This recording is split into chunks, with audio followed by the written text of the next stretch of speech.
6 সপ্তাহেরও বেশি সময় ধরে চলা যুদ্ধবিরতির মধ্যেই দক্ষিণ ইরানে নতুন করে বিমান হামলা চালিয়েছে মার্কিন সামরিক বাহিনী।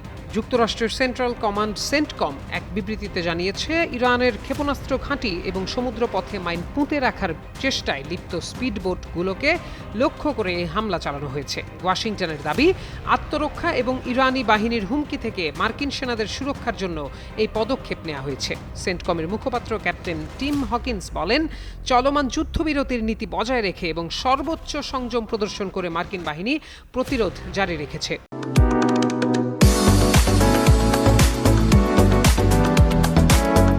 এদিকে যুক্তরাষ্ট্র এমন সময়ে হামলা চালানো যখন ইরানের পররাষ্ট্র মন্ত্রণালয়ের মুখপাত্র ইসমাইল বাঘাই ওয়াশিংটনের সঙ্গে চলমান শান্তি আলোচনায় কিছুটা অগ্রগতির কথা জানিয়েছেন। তবে একই সঙ্গে তিনি সতর্ক করে বলেন, যুদ্ধ অবসানের লক্ষ্যে শিগগিরই কোনো চুক্তি হচ্ছে না।